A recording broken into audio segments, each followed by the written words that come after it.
Hello दोस्तों, मेरा नाम है धीरेन्द्र और आपका स्वागत है आपके मेरे चैनल पे। आज की हम वीडियो में बात करेंगे मेथड्स ऑफ कम्युनिकेशन। कम्युनिकेशन के टाइप्स कह सकते हैं, मेथड्स कह दो, या फिर इसको कह दो कि मीडियम, कि आपका कम्युनिकेशन कितने तरीके का होता है। बेसिकली उसकी वो बात करने वाले हैं। इससे पहले मैंने एक फॉर्मल कम्युनिकेशन क्या होता है, उसके टाइप्स क्या होते हैं, उसकी वीडियो बनाई थी। अगर आपने नहीं देखी है, डिस्क्रिप्शन में लिंक मिल जाएगा, आप जाके देख सकते हो। ठीक है। तो आज हम इसके टाइप समझने वाले हैं। जो दो डिफरेंट सबसे इंपॉर्टेंट टाइप होते हैं, that is verbal and non verbal. हालांकि जो मैंने फॉर्मल कम्युनिकेशन बताया था वो इसी के अंदर आता है, वो इसी के अंदर आता है जो मैं आपको टाइप्स बताने वाला हूं। देखो, बेसिकली दो टाइप तरीके के टाइप होते हैं ज्यादातर हमारे, वर्बल एंड नॉन वर्बल। देखो, जब आप कोई मैसेज को पहुंचाते हो किसी लैंग्वेज के थ्रू, बोल के या लिख के, ठीक है, बोल के या लिख के, तो आपको बोला जाता है वर्बल कम्युनिकेशन। जहां पर वर्ड्स यूज होते हैं, जहां पर लैंग्वेज यूज होती है, वर्ड्स यूज होते हैं, दैट इज वर्बल।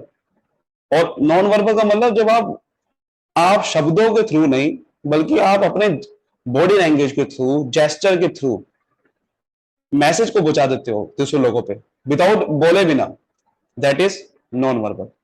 एक तीसरा भी वैसे होता है, इलेक्ट्रॉनिक। हालांकि इलेक्ट्रॉनिक कम्युनिकेशन जो है इतना इंपॉर्टेंट नहीं है, क्योंकि इलेक्ट्रॉनिक कम्युनिकेशन एक नया आ गया है हमारे सामने। इलेक्ट्रॉनिक कम्युनिकेशन बेसिकली इनके ये वर्बल और नॉन वर्बल मैसेज को पहुंचाने के लिए होता है, इलेक्ट्रॉनिक कम्युनिकेशन। तो इसलिए बेसिकली इलेक्ट्रॉनिक कम्युनिकेशन हमारा एक मीडियम हो गया। बट जो कम्युनिकेशन दो मेन टाइप है वो यही है, वर्बल एंड नॉन वर्बल। इसी के ऊपर आज हम बात करने वाले हैं। और जो मैंने फॉर्मल कम्युनिकेशन की बात करी थी, वो फॉर्मल कम्युनिकेशन बेसिकली और नॉन फॉर्मल कम्युनिकेशन होता है। वो फॉर्मल और नॉन फॉर्मल कम्युनिकेशन हमारा इसी के अंदर आता है।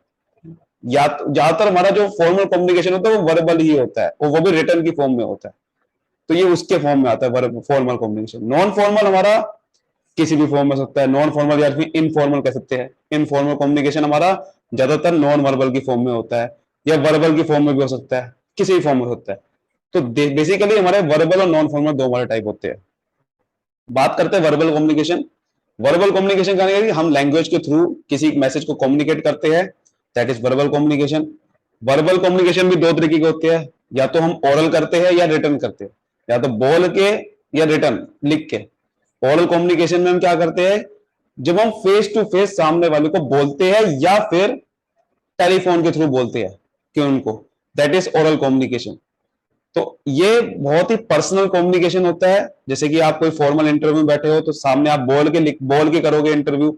सामने किसी को बताना है कुछ, सामने आपको ओरल बोलना पड़ेगा, रिटर्न नहीं बोल सकते हर वक्त आप। किसी से दोस्त से बात करनी है तो ओरल करनी पड़ती है, ओरल करनी पड़ती है ना, फॉर्मल थोड़ी करोगे आप। तो दैट इज ओरल कम्युनिकेशन। तो ये फेस टू फेस मीटिंग के थ्रू होता है या टेलीफोन के थ्रू होता है। It could be personal and informal. Sorry, आप इसको पर्सनल भी बोल सकते हो, ये फॉर्मल भी हो सकता है, फॉर्मल तरीके से बात करनी है, या इनफॉर्मल, किसी भी फॉर्म में हो सकता है ये। अगर हम बात करें एडवांटेजेस, ओरल कम्युनिकेशन सबसे बड़ा एडवांटेज क्या है कि आपका डायरेक्ट है, ये टाइम सेव होता है। अगर हम मुझे किसी दूर जगह पे बात पहुंचानी है तो आपको रिटर्न होगा, रिटर्न करने में आपको भेजना पड़ेगा किसी के थ्रू, ईमेल के थ्रू, या फिर अगर आपको पोस्ट के थ्रू भेजो तो बहुत टाइम लगता है। तो यहाँ टाइम सेविंग है, और डायरेक्ट आप बात करते हो लोगों पे। पैसा बचता है, जब टाइम सेविंग है तो पैसा बचेगा। आपका जो मैसेज का वर्ड्स है वो एग्जैक्टली वैसे ही कम्युनिकेट हो गए जैसे आप करना चाहते हो। मतलब मैं अगर कोई बात बता रहा हूं कि देखो हमारी कंपनी के अंदर ये रूल्स है, तो बिल्कुल ओरल में वो बात को वैसे ही पकड़ेगा, बट रिटर्न में हो सकता है वो बात समझ ना पाए अच्छे तरीके से। ये बहुत ज्यादा परसुएसिव नेचर है, बिकॉज अब जब आप बोलते हो सामने फेस टू फेस तो आदमी के जेस्चर से भी समझते हो, ज्यादा अच्छे समझ पाते हो बात को। कॉन्फिडेंशियल मैसेज को कम्युनिकेट अच्छे से कर सकते हो, बिकॉज कोई अगर कॉन्फिडेंशियल है, यानी कि सीक्रेट इंफॉर्मेशन है, तो उसको आप वर्बली, ओरली बताओगे। नो, अगर आप रिटर्न में फॉर्म बताओगे, रिटर्न फॉर्म में वो बात किसी और पे पहुंच सकती है, लीक हो सकती है। तो इसलिए confidential messaging. It is informal and friendlier. Informal है, आप बात करते हो सीधा सामने फेस टू फेस, फ्रेंडली बात करते हो तो ज्यादा अच्छे से बात हो पाती है। लेकिन डिसएडवांटेज क्या है कि इसका लीगल वैलिडिटी नहीं है, मतलब आप ओरल कम्युनिकेशन का कोई लीगल प्रूफ नहीं है। जैसे कि मैंने आपको कहा कि कंपनी के अंदर ये पॉलिसी बनाई गई है, अब अगर उसको समझ नहीं, मान लो, तो इसका लीगल प्रूफ नहीं है कि आपने बताई थी उसको, नहीं बताई थी। रिटर्न में क्या होता है कि एक प्रूफ रहता है मेरे पास, ये देखो मैंने आपको बताई थी, आपका साइन हो रखे हैं यहाँ पर। मतलब ओरल में तो क्या दिक्कत है, ओरल में तो मैं कहूंगा कि हाँ बताई थी, बट सबूत ही नहीं है मेरे पास। अकाउंटेबिलिटी फिक्स नहीं हो पाती इस चक्कर में। क्योंकि वो कह नहीं सकता कि मुझे ये बात बताई थी नहीं बताई थी। तो इस चक्कर में लोग अकाउंटेबल नहीं हो पाते। रिटर्न में क्या है कि आपको लिखित में दे दिया गया, तो आपको पता है कि मेरे साइन हो रखे, कॉन्ट्रैक्ट है, तो मुझे काम करना पड़ेगा, वरना मेरी केस कर सकते हैं मेरे ऊपर।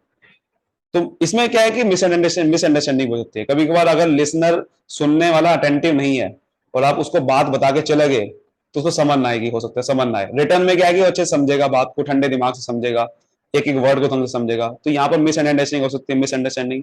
रिटेंशन की प्रॉब्लम है, ओरल मैसेज को आप लंबे समय तक रिटेन नहीं कर सकते क्योंकि भूल जाते हो आप, इसलिए भूल जाना बहुत बड़ी प्रॉब्लम है। इफेक्टिव नहीं है इतना, क्योंकि आप बहुत ज्यादा बड़े डिस्टेंस से आप बात नहीं कर सकते, लोगों पे बात नहीं पहुंचा सकते ओरल वाली, उसको आपको रिटर्न ही बताना पड़ेगा। तो इफेक्टिव नहीं है when the distance are great और when the message is very lengthy. जब बहुत बड़े मैसेज होते हैं तो वहां पर ओरल नहीं बता सकते, आप लिखित में देना पड़ेगा।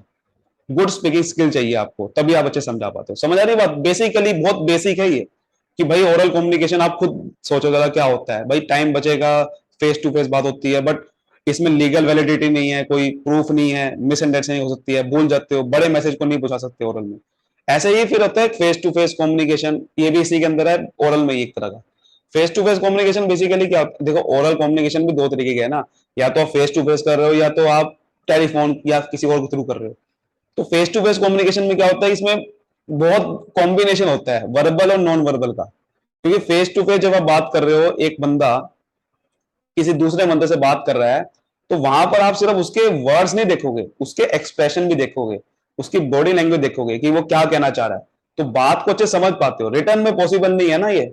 रिटर्न में क्या है कि आपको बस लिख के दे दिया गया, लेकिन उसकी भावना क्या है, फीलिंग्स क्या है, कह रही है, वो समझ नहीं पाते हो। तो ये फेस टू फेस समझ पाते हो, इसलिए इमीडिएट फीडबैक आपको मिल पाती है फेस टू फेस में कि आपको समझ में आई बात, है ना।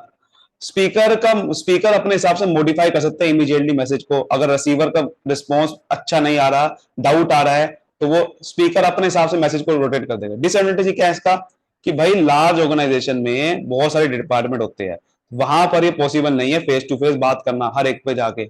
इसलिए फेस टू फेस कम्युनिकेशन एक डिपार्टमेंट के अंदर के लोगों के साथ सही हो सकता है, हर एक डिपार्टमेंट के साथ हर जगह पे जाना पॉसिबल नहीं है ना फेस टू फेस। इसीलिए इफेक्टिव नहीं है अगर रिसीवर अटेंशन पे नहीं कर रहा, रिसीवर की अटेंशन नहीं है मैसेज के ऊपर। इफेक्टिव नहीं है कि अगर बहुत ज्यादा लोग हैं और फेस टू फेस बता रहे हैं, तो सही नहीं है, लोगों पे बात अच्छे समझ नहीं आएगी। समझ आ रही बात? टिप भी सिंपल है बिल्कुल, फेस टू फेस समझ आ गया आपको। आगे है हमारा अगला कम्युनिकेशन, रिटर्न। रिटर्न कम्युनिकेशन, जैसे कि आप जानते हो कि भाई आपको लिख के देना मैसेज को। अब इसका एडवांटेज क्या है? एडवांटेज बेसिकली यही है कि इसका रेफरेंस, मतलब आपको पता होता है कि हाँ मेरे पर रिकॉर्ड है इस चीज का, कि आपने देखो वही कहा था कि देखो कंपनी के अंदर जो है, यहां पर आपको स्मोकिंग नहीं करनी है। अब कोई स्मोकिंग कर रहा है, वो कह रहा है कि हमें तो बताया नहीं था, तो हम कहेंगे देखो भाई तुम्हारे सामने रिटर्न है, ये नोटिस दिया था आपको मैंने, ये रिटर्न नोटिस है और आपने साइन करे थे, तो वो पकड़ा जाएगा, बात को रेफरेंस मिल जाता है ना। लीगल वैलिडिटी है, लोग डॉक्यूमेंट्स आपका प्रूफ होता है। और मेमोरी रिटेंशन, ज्यादा समय रिटेन कर सकते हो, तभी तो आप नोट्स बनाते हो, नोट्स बनाते हो, लिखते हो, ये इसलिए क्यों बनाते हो? ताकि आप याद कर पाओ चीजों को। पढ़ाई में बहुत इंपॉर्टेंट होता है ना, अगर आप लिखोगे नहीं तो आपको याद नहीं होगा, इसलिए रिटर्न में काम होना चाहिए। एक्यूरेट ऑर्गेनाइज इंफॉर्मेशन आप दे पाते हो, बिल्कुल एक्यूरेट इंफॉर्मेशन जा पाती है, कोई मैसेज का मिसअंडरस्टैंडिंग नहीं हो पाती। लेकिन डिसएडवांटेज वही है कि आप इसमें पर्सनल मैसेज नहीं हो पाते, मतलब फीडबैक नहीं मिल पाती, फेस टू फेस बात नहीं हो पाती। फेस टू फेस बात नहीं हो पाएगी तो आप उसके फीलिंग नहीं समझ पाते, वही इसका डिसएडवांटेज रिटर्न में। एक तो टाइम बहुत लगता है, ट्रबल है, एक्सपेंस बहुत लगेगा, पेपर की कॉस्ट लगेगी, बाद में स्टेशनरी की कॉस्ट लगेगी, बहुत एक्सपेंसिव है, टाइम बहुत लगेगा। और फीडबैक बहुत स्लो है, क्योंकि रिटर्न में फीडबैक लेना बहुत स्लो है, हाथों हाथ फेस टू फेस मिल जाती है एकदम से। रिटर्न कम्युनिकेशन स्टोरेज की प्रॉब्लम आ जाती है कि अगर खो गया सामान, खासकर अगर मैं फिजिकल स्टोरेज कर रहा हूं। हालांकि अगर इलेक्ट्रॉनिक स्टोरेज है, मतलब कि लैपटॉप में मेरी फाइल पड़ी हुई है, तो वो तो हो सकता है स्टोर रहे हमेशा के लिए। बट अगर मैं फाइलें बना रहा हूं, वो भी हार्ड कॉपी, तो हार्ड कॉपी का संभालना बड़ा मुश्किल काम है। फ्रेंडलीनेस नहीं है, वही मैं कह रहा हूँ ना, फ्रेंडलीनेस नहीं है कि आप इसमें बहुत ही पर्सनल टच नहीं मिल पाता जो ओरल कम्युनिकेशन में होता है। जो ओरल कम्युनिकेशन के एडवांटेज है ना, वो डिसएडवांटेज बन जाएगा इसके बस। Unsuitable to countries where there is lack degree of illiteracy, जहां पर पढ़े लिखे लोग नहीं है तो वहां पर ये सही नहीं है। सिंपल सा पॉइंट है, देखो रेफरेंस मिल जाता है, लीगल वैलिडिटी है, एक्यूरेट है, बट टाइम बहुत लगेगा, फीडबैक बहुत ज्यादा लगेगी, फीडबैक नहीं मिल पाती। और इलिटरेसी नहीं है। अब बात करते हैं हमारा अगला कम्युनिकेशन। वर्बल की हमने बात करी जिसमें ओरल आता है, रिटन आता है, और अगला कम्युनिकेशन जो बहुत इंपॉर्टेंट है वह that is non verbal. BCom में लिए बहुत इंपॉर्टेंट है ये। नॉन वर्बल का मतलब विदाउट यूज ऑफ वर्ड्स, जहां पर आप बिना शब्दों का इस्तेमाल करे कम्युनिकेशन कर पाते हो, that is non verbal communication. तो ये क्यों हो पाता है? ये बेसिकली बहुत इंपॉर्टेंट होता है। सिर्फ नॉन वर्बल कम्युनिकेशन हमारा फॉर्मल कम्युनिकेशन को अच्छे से करने में मदद करता है, क्योंकि अगर क्या होता है कभी कभार मैसेज को हम सिर्फ लिख के नहीं पहुंचा सकते या फिर बात करके नहीं, कभी कभार नॉन वर्बल तरीके से भी पहुंचाना होता है, और अलग अलग तरीके हैं उसके। जैसे कि ये सारे 9 तरीके हम बात करेंगे। सबसे पहला काइनेसिक्स या फिर बॉडी लैंग्वेज, बहुत इंपॉर्टेंट है। बॉडी लैंग्वेज के थ्रू हम अच्छे से बात को पहुंचा पाते हैं। ये बॉडी लैंग्वेज सिर्फ आपका ओरल कम्युनिकेशन को अच्छे से करने में मदद करता है। जैसे कि मैंने आपको बात करा फेस टू फेस कम्युनिकेशन में, ओरल कम्युनिकेशन मतलब फेस टू फेस कम्युनिकेशन में अगर मैं बॉडी लैंग्वेज का इस्तेमाल करूंगा ना, तो ज्यादा अच्छे से बात समझ में आएगी। उसमें बॉडी लैंग्वेज काफी तरीके आते हैं, जैसे कि फेशियल एक्सप्रेशन, मतलब आपका फेशियल एक्सप्रेशन अगर मैच कर रहा है जो आप कह रहे हो, तो फिर बात अच्छे समझ में आ पाती है। मान लो कि मुझे कह रहे हो कि देखो उस तरफ देखो आप, और आपका आपकी आंखें हैं मेरे सामने, तो भाई मैं आपकी बात अच्छे समझ नहीं पाऊंगा ना कि आप क्या कहना चाह रहे थे। इसका मतलब आपका आंखें, आई कांटेक्ट सही होना चाहिए, स्माइलिंग फेस होना चाहिए, यानी कि अगर आप मेरी तरफ देख रहे हो अच्छे से, यानी कि आप मेरी बात समझ पा रहे हो। आंखें, आईब्रोज हो गया, लिप्स कैसे आपके, कैसे आप हिला रहे हो, सिर कैसे हिला रहे हो, ये सब इंपॉर्टेंट बातें करते हैं जिससे आपको मैसेज को अच्छे से पहुंचा पाते हो सामने वाले को। जेस्टर्स मतलब आपके हाथ की मूवमेंट कैसी है, मतलब आप वो कह रहे हो हाथ इधर दिखा रहे हो और शक्ल मेरी तरफ देख रहे हो, तो ऐसा नहीं करना ना। अगर आप कह रहे हो कि वहां देखो, तो आपको शक्ल भी वहां घुमानी है ना। तो इसलिए वही चीज है कि भाई जेस्टर, अपने हाथ की मूवमेंट सही करो। नोडिंग योर हेड, ठीक है, जैसे कि आप यस कह रहे हो तो यस में नोडिंग योर हेड, मुंडी घुमाओ, मुंडी आपका हाँ की तरफ होनी चाहिए। आप ना कर रहे हो और बात आप कह रहे हो हाँ, तो गड़बड़ हो जाएगी ना। जेस्टर्स हो गए। पोस्टर आपका कैसा है? अगर आपका पोस्टर अच्छा है, इसका मतलब है कि आप मेरी बात अटेंटिव सुन पा रहे हो, आपका कॉन्फिडेंस दर्शाता है। वो सेल्फ कॉन्फिडेंस आपके अंदर है कि नहीं है। अगर आपका सेल्फ कॉन्फिडेंस है तो आप मेरी बात अच्छे समझोगे। आपका एग्रेशन कैसे है, पोस्टर से बहुत कुछ समझ में आता है। ड्रेस कैसे है, आप अच्छी ड्रेस, जैसे आप फॉर्मल कपड़े पहन के रखे हो तो आदमी की पहचान अच्छी बन जाती है, क्योंकि फॉर्मल क्लोथ से क्या होता है कि आपको एक अलग से आपको देखा जाता है कि आप बहुत ही प्रोफेशनल बनते हो।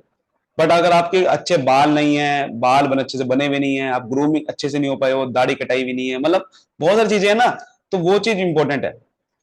ऐसे ही प्रोक्सेमिक्स, ओ सॉरी प्रोक्सेमिक्स, इसका क्या मतलब होता है? प्रोक्सीमिटी से बताएंगे। प्रोक्सीमिटी, प्रोक्सीमिटी मतलब कितने पास आगे बात कर रहे हो, ठीक है, आपकी दूरी। जैसे कि अगर मेरे पास आगे बात करो, जितना ज्यादा आप पास आगे बात करोगे उतना ज्यादा बात अच्छे समझ में आएगी। तो लैंग्वेज ऑफ स्पेस, स्पेस आप कितना दे रहे हो बात करने में।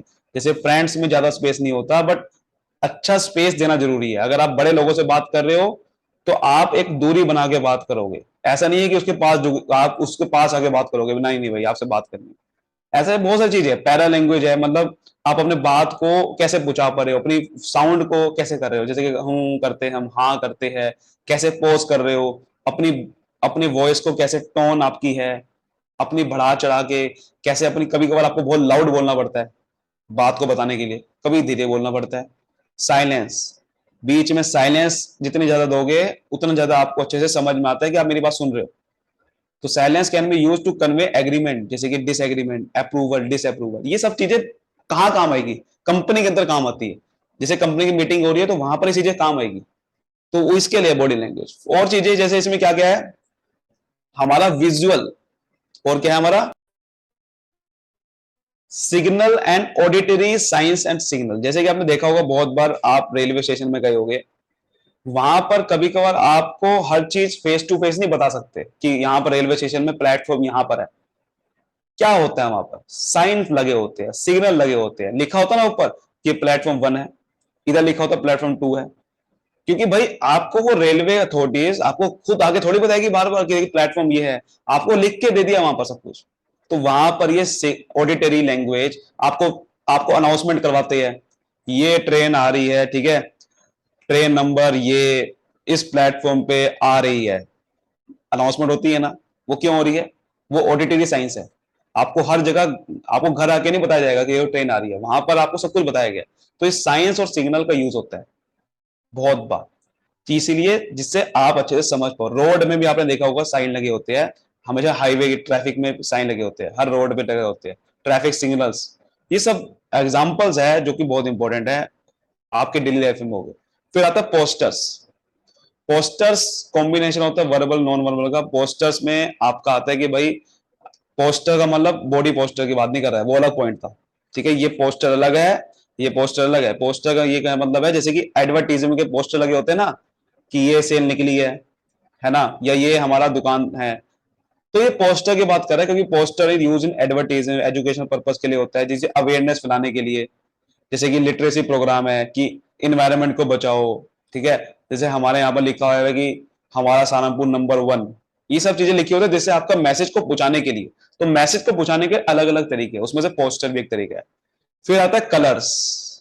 कलर्स का मतलब यहाँ पर क्या है, देखो, जैसे कि आपने देखा होगा कि ट्रैफिक सिग्नल होते हैं ना, एक होता है रेड, एक होता है हमारा ग्रीन, सॉरी हाँ ग्रीन, फिर एक होता है येलो। ये तीनों सिग्नल आपको समझ में आ जाते हैं कलर के थ्रू। कलर के थ्रू आप बता सकते हो कि मुझे कि ये ट्रैफिक कितना ज्यादा है। जैसे कि अब रेड सिग्नल हो गया, इसका मतलब चलना नहीं है, आपको पता है। ग्रीन सिग्नल हो गया तो चलो, हरी झंडी आ गई। येलो सिग्नल मतलब अभी ना चलो, अभी चलने वाले हो। ऐसे ही हमारा तिरंगा 3 सिग्नल है उसके अंदर। ऐसे ही कलर्स बहुत इंपॉर्टेंट है, कलर्स ऑफ फ्लैग्स बहुत इंपॉर्टेंट होता है कि कलर्स के थ्रू हम अपनी इमेज बना देते हैं सामने वाले पे। जैसे कि इंडियन इंडियन जो है ब्राइड, वो वियर करते हैं रेड कलर, बट वेस्टर्न में व्हाइट कलर वियर करते हैं। तो ये कलर के थ्रू बहुत इंपॉर्टेंट चीजें होती है जिससे आपके माइंड में इंप्रेशन पड़ता है। तो अगर आप सही कलर का यूज नहीं करोगे तो आप अपनी बात को अच्छे से पहुंचा नहीं पाओगे, ये इसका मतलब है। फिर होते हैं बहुत सारे थ्रू, मैप ग्राफ चार्ट के थ्रू बता पाते हो। जैसे कि अगर इंडिया को बताना है कि हमारी जीडीपी की ग्रोथ क्या है, तो वो ये थोड़ी बताएगी कि हमारा पूरा एक लेक्चर देगी। वो क्या करेगी, ग्राफ दे देगी, मैप दे देगी एक, या ग्राफ दे देगी, चार्ट दे देगी आपको सामने कि देखो भाई ये परफॉर्मेंस है। आप 2 मिनट में ग्राफ के थ्रू बता दोगे कि इंडिया जीडीपी बढ़ रही है कि नहीं बढ़ रही। जो लेक्चर मुझे देने में 1 घंटा लगेगा, मैं आपको 2 मिनट में समझा दूंगा ग्राफ के थ्रू। That is graph. तो ग्राफ सेल्स का होता है, प्रॉफिट का फिगर को दिखाने के लिए होता है, टेम्परेचर कि इस, जैसे कि हमारे यहाँ पे एक्सीडेंट कितने हो रहे हैं सालों में, कोरोना में कितनी डेथ हुई, वो सब चीजें बतानी होती है। मैप के थ्रू बता सकते हो कि भाई देखो यहाँ पर ये लोकेशन ये है, साइज यहाँ पर ये है, इस कंट्री यहाँ पर बिलोंग करती है, उसके लिए प्लेसेस के बारे में। तो बात समझ में आ रही है मैं क्या कहना चाह रहा हूँ। तो नॉन वर्बल कम्युनिकेशन में सारे पॉइंट आते हैं, इसको आप अच्छे से लिखना है। और नॉन वर्बल कम्युनिकेशन की बात करते हैं हमारे एडवांटेजेस और नॉन डिसएडवांटेजेस की। अगर हम बात करें एडवांटेजेस की, आप समझ पा रहे होगे नॉन वर्बल कम्युनिकेशन के थ्रू हम वो बातें पहुंचा पाते हैं जो लोग नहीं समझ पाते। इसमें आपको ज्यादा क्लैरिटी मिलती है अगर आप साथ में फॉर्मल कम्युनिकेशन यूज करोगे। माने कि जैसे कि मैं कोई बात बता रहा हूं आपको और मेरा फेशियल एक्सप्रेशन के थ्रू आप अच्छे से समझ पाओगे तभी। अगर मेरा फेशियल एक्सप्रेशन, बॉडी लैंग्वेज अच्छी नहीं है तो फिर मेरी बात अच्छे से पहुंच नहीं पाएगी। बिकॉज रिटर्न कम्युनिकेशन में सबसे बड़ा डिसएडवांटेज यही होता है, पर्सनल टच नहीं होती। पर्सनल टच नहीं होती ना, तो इसलिए नॉन वर्बल कम्युनिकेशन का इस्तेमाल करना बहुत जरूरी है। इससे आपको क्लैरिटी मिलती है, समझ अच्छे से आता है। इलिटरेट पीपल के लिए बहुत बढ़िया ही है, क्योंकि इलिटरेट पीपल को तो ये साइन लैंग्वेज यूज होती है, वहां पर बहुत तेजी से ट्रांसफॉर्मेशन होता है। जैसे कि आपको सिग्नल के थ्रू आप बहुत तेजी से बता दोगे। आपने देखा होगा बहुत बार, कभी कभार बोलते नहीं है तब भी समझ पाते हैं आप दूसरों की बात। दोस्तों में आप बैठे होते हो, आपको समझ आ जाता है कि बंदा क्या कहने वाला है, आप फेशियल एक्सप्रेशन के थ्रू बता पाते हो। एग्जाम में भी आपने देखा होगा बहुत बार चीटिंग करते लोग। कैसे करते हैं भाई, आप फेशियल, ये इसका आंसर ना ये है ना, इसका सेकंड का आंसर ए है। तो बहुत सारे तरीके से आप बहुत तेजी से बात बुझा पाते हो बिना बोले। वेस्टेज ऑफ टाइम नहीं होता जो रिटर्न कम्युनिकेशन में होता है। डिसएडवांटेज सबसे बड़ा यह है कि लॉन्गर कन्वर्सेशन नहीं कर पाते। ऑब्वियस बात है भाई, अगर मुझे एक पेज की बात बतानी है, बहुत बड़ी एक कहानी बतानी है, तो कहानी को कैसे बता दूंगा मैं आपको। मैंने बताना है कि अमिताभ बच्चन कहानी बतानी है, बता दूंगा नॉन वर्बल के थ्रू? नहीं बता पाऊंगा ना। आपको लिख के बताने पड़ेगा, बोल के बताना पड़ेगा। और कभी कभार आप गलत मतलब निकाल लेते हो। अलग अलग कल्चर के में क्या होता है कि आपका मीनिंग गलत मतलब निकल जाता है, गलत मतलब के थ्रू आप बहुत बड़ी दिक्कत पा सकते हो। माइट डिस्टोर्ट इन्फॉर्मेशन, इन्फॉर्मेशन कभी कभार गलत पहुंच जाती है। मतलब कभी कभार क्या होता है कि जब जो बात आप लिख के बोलोगे ज्यादा अच्छा रहेगा, लेकिन अगर आप नॉन वर्बल बोलोगे तो आपकी इंफॉर्मेशन गलत पहुंच जाएगी, आपकी इंफॉर्मेशन गलत पहुंच, डिस्टोर्ट हो जाएगी। इम्प्रिसाइज एंड वैग्यू, कभी कभार क्या होता है बेकार इंफॉर्मेशन पहुंच जाती है और जहां पर यूज नहीं होता वहां पर यूज करोगे नॉन वर्बल को दिक्कत आ जाएगी। जैसे कि मुझे कंपनी की पॉलिसी समझानी है और मैंने सिर्फ आपको इशारों में बता दिया, तो ये वैग्यू है, वैग्यू मतलब बेकार है, ये वहां पर काम नहीं आएगी, वहां पर आपको रिटर्न करना पड़ेगा। तो नॉन वर्बल कम्युनिकेशन जहां पर जरूरी है वहां पर बहुत इंपॉर्टेंट है कभी कभार, और ये जहां पर सबसे ज्यादा इंपॉर्टेंट होगा वो है वर्बल के साथ। वर्बल के साथ अगर नॉन वर्बल का इस्तेमाल करोगे ज्यादा अच्छे से जाएगा। लेकिन जहां रिटर्न अपने इस्तेमाल करना है, वर्बल में कौन सा, ओरल कम्युनिकेशन के साथ अगर इस्तेमाल करोगे तो ज्यादा बढ़े रहेगा। लेकिन जहां पर देखो लिखा हुआ ना non verbal form an important part of oral communication, मैंने आपको क्या बताया, non verbal important part play करता है ओरल के साथ। लेकिन रिटर्न जहां पर जरूरी है तो वहां रिटर्न नहीं करो, लेकिन ओरल कम्युनिकेशन अगर कर रहे हो तो नॉन वर्बल को मिक्स करो, बहुत बढ़िया बात बचेगी। आई होप आपको बहुत अच्छे से वीडियो में समझ में आया होगा। वीडियो समझ में आया तो वीडियो को लाइक करिए, सब्सक्राइब करिए, फैला दीजिए। Thank you so much, all the best.